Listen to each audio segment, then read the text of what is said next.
Security और strategic खबरों से जुड़ी घंटी बजाओगा। और आज तो पाकिस्तान की घंटी बज गई। दरअसल हुआ कुछ यूं कि दिल्ली में एनएसए अजीत डोभाल कुछ ऐसा चक्रव्यूह रच रहे हैं जिसमें पाकिस्तान का फंसना लगभग तय है। आज दिल्ली में एनएसए लेवल की बड़ी बैठक हुई। उसमें एनएसए डोभाल ने 7 देशों के एनएसए को बुलाया और वो सब ऐसे देशों से आए जो अफगानिस्तान के आसपास यानी बॉर्डर में उनके आसपास बसते हैं और अपने पास पाकिस्तान की आतंकी हरकतों की काट रखते हैं। बैठक का महत्व तब और ज्यादा बढ़ गया जब प्रधानमंत्री मोदी भी इस बैठक में शामिल हो गए। बगैर लाग लपेट एक ही एजेंडा तैयार किया गया कि कुछ भी हो जाए, अफगानिस्तान को पाकिस्तान के आतंक का अड्डा नहीं बनने देना है, ना टेरर फंडिंग होने देनी है और ना ही किसी कीमत पर टेरर ट्रेनिंग होने देनी है।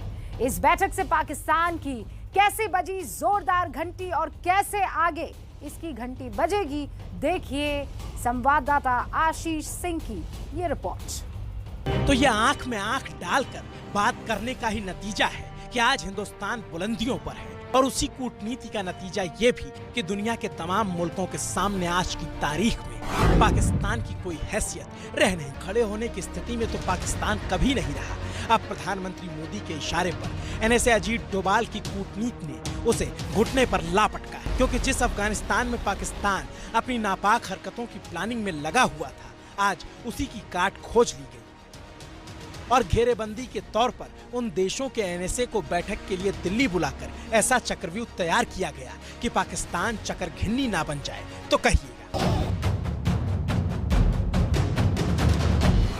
रूस, Iran, Turkmenistan, Tajikistan, Uzbekistan, Kazakhstan, Kyrgyzstan, ये वो 7 देश हैं जिनके एनएसए को हिंदुस्तान आमंत्रित किया गया और एनएसए अजीत डोभाल ने उस मंत्रणा पर काम किया कि कुछ भी हो जाए लेकिन अफगानिस्तान की धरती का इस्तेमाल आतंक के लिए बिल्कुल ना होने पाए।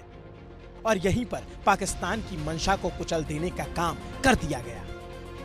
We are meeting today to discuss matters relating to Afghanistan. We all have been keenly watching the developments in that country. These have important implications not only for the people of Afghanistan but also for its neighbors and the region. This is the time for close consultations amongst us, greater cooperation and interaction and coordination among the regional countries. I am confident that our deliberations will be productive, useful, and will contribute to help the people of Afghanistan and enhance our collective security. शांति और सुरक्षा के लिहाज से राजधानी दिल्ली में 8 देशों के national security adviser यानी एनएससी की मीटिंग बेहद अहम थी।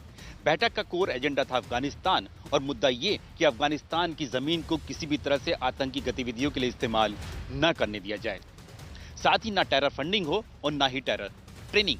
सभी 8 देशों के राष्ट्रीय सुरक्षा सलाहकारों ने इस बात पर जोर दिया कि अफगानिस्तान को किसी भी तरह से वैश्विक आतंकवाद की पनाहगाह न बनने दिया जाए और न ही नशे के कारोबार का, क्योंकि जब से अफगानिस्तान में तालिबान का राज आया है तब से पूरे एशिया में आतंक का खतरा मंडरा रहा है और वो खतरा पाकिस्तान के मंसूबों को आगे बढ़ा रहा है, जो न सिर्फ हिंदुस्तान बल्कि और मुल्कों के लिहाज से भी बिल्कुल भी सही नहीं है।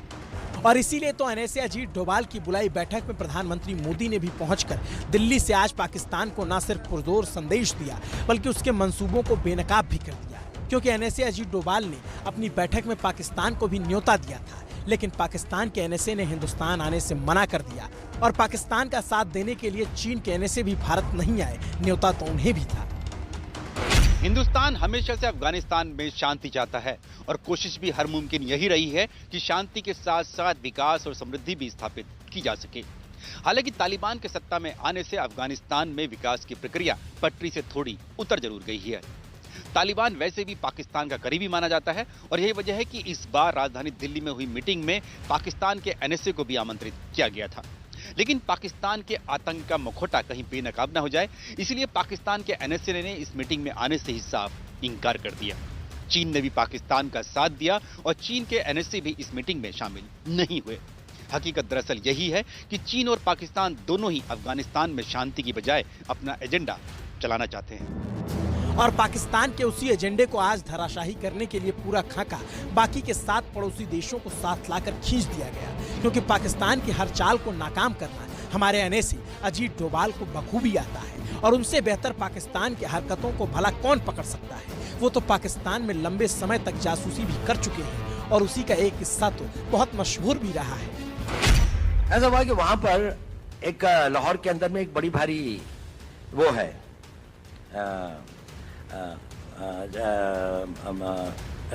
औलिया की एक मज़ार है जिस पे बहुत सारे लोग आते हैं। तो नेचुरली मैं क्योंकि एक मुस्लिम उसमें रहता था और एक उसके साथ में रहता था, तो मैं वहां से गुजर रहा था और मैं उस औलिया की उसमें आया और मस्जिद से वापस आया और एक उसमें मिला। तो एक आदमी एक कोने पे बैठा हुआ था, बड़ी आकर्षक उसका व्यक्तित्व था, बड़ी सफेद लंबी दाढ़ी थी।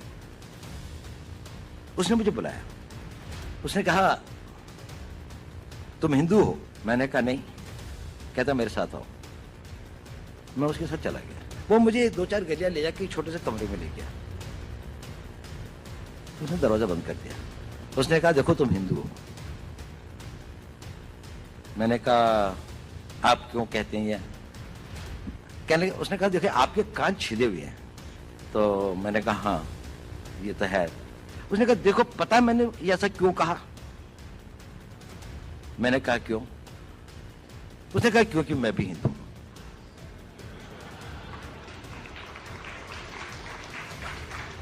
और उसने कहा कि देखो मेरा सारा परिवार इन लोगों ने मार दिया था, मैं यहां पर किसी तरह से अपने दिन काट रहा हूं। तो जिस आदमी को पाकिस्तान को टैकल करने का इतना लंबा अनुभव रहा है, उसी ने फिर से अपने अनुभव और कूटनीति का इस्तेमाल कर दिया है। पाकिस्तान की कोशिशों को बेहाल कर दिया है, क्योंकि पाकिस्तान ही वो मुल्क है जो नहीं चाहता कि अफगानिस्तान का विकास हो। वो तो चाहता है कि अफगानिस्तान में खून खराबा होता रहे। पाकिस्तान ये भी नहीं चाहता कि तालिबान बिल्कुल भी बदले, बल्कि हिंदुस्तान ने अफगानिस्तान में लोकतंत्र की बहाली और सुख शांति के लिए हर वो कोशिश की जो उसे करनी चाहिए। अफगानिस्तान के हेरात प्रांत में भारत ने सलमा डैम बनाया। 2019-20 के साल में भारत ने विकास के लिए 37 बड़े प्रोजेक्ट अफगानिस्तान में पूरे किए, जिसमें हेरात में बनाया गया सलमा डैम दोनों देशों की दोस्ती का प्रतीक है।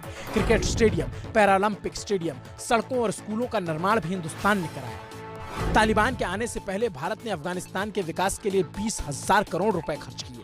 अफगानिस्तान की संसद का निर्माण भारत सरकार ने 2015 में पूरा कराया। खुद प्रधानमंत्री मोदी अफगानिस्तान की संसद का उद्घाटन करने साल 2015 में काबुल गए थे। ये तस्वीरें उसी वक्त की हैं जब पीएम मोदी ने अफगानिस्तान की संसद का उद्घाटन किया और संदेश यही दिया, यारी है ईमान मेरा, यार मेरी जिंदगी। मोस्ट फेमस पठान कैरेक्टर शेर खान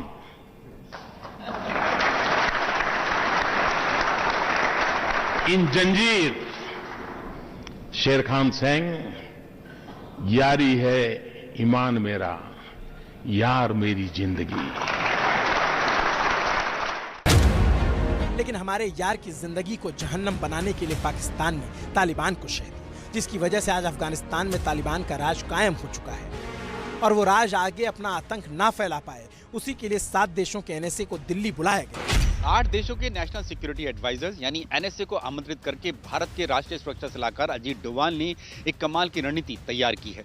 इस रणनीति के केंद्र में है तो दरअसल अफगानिस्तान, लेकिन ये व्यू रचना पाकिस्तान को घेरने की है। आमंत्रित भी उन देशों को किया गया जो अफगानिस्तान में आतंकी षड्यंत्र रचने वाले पाकिस्तान की घेराबंदी करते हैं और जो वाकई बेहद मारक है। रूस और कजाकिस्तान के अलावा ईरान, तुर्कमेनिस्तान, ताजिकिस्तान और उज्बेकिस्तान ये वो ऐसे देश हैं जिनकी सीमाएं कहीं ना कहीं अफगानिस्तान से सटी हुई हैं और इन्हीं सीमाओं के जरिए पाकिस्तान को घेरने की तैयारी है। लेकिन पाकिस्तान फिर भी बाज आने से रहा, क्योंकि जब दिल्ली में 7 देशों के एनएसए के साथ बैठक चल रही थी, उसी वक्त पाकिस्तान ने तालिबान के विदेश मंत्री, वित्त मंत्री और कॉमर्स मिनिस्टर को अपने यहाँ बुला लिया।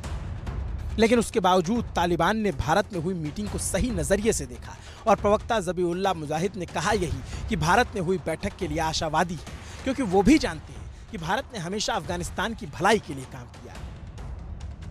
285 मिलिट्री वाहन भारत ने अफगान सेना को दिए। तालिबान आने से पहले MI-25, MI-35 हेलीकॉप्टर भी अफगानिस्तान को दिए गए। एयरबस एयरक्राफ्ट भी भारत ने अफगानिस्तान को दिए।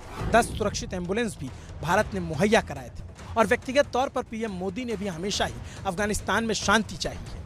जब मैं संसद भवन के उद्घाटन के लिए दिसंबर 2015 में काबुल आया था, तब मैंने हर अफगान पुरुष, महिला और बच्चों की आंखों में भारत के लिए बड़ा प्यार देखा था। अब ये अफगानिस्तान में मुझे ऐसा नहीं लगा कि मैं किसी दूसरे के घर में हूं। मुझे ऐसी अनुभूति हुई थी कि खाने खुद अस्त ये अपना ही घर है। ये बद्रखसा से निमरोज और हेरात से कंधार तक हर अफगान भाई और बहन को यह विश्वास दिलाना चाहता हूं कि भारत आपके साथ खड़ा है। आपके धैर्य, साहस और संकल्प की यात्रा के हर कदम पर भारत आपके साथ रहेगा। कोई भी बाहरी ताकत अफगानिस्तान के विकास को या भारत अफगानिस्तान दोस्ती को रोक नहीं सकती।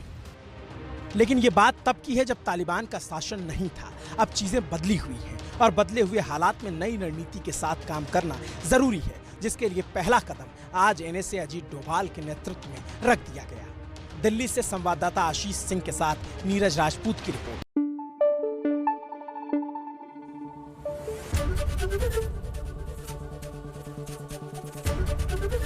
ABP न्यूज आपको रखे आगे।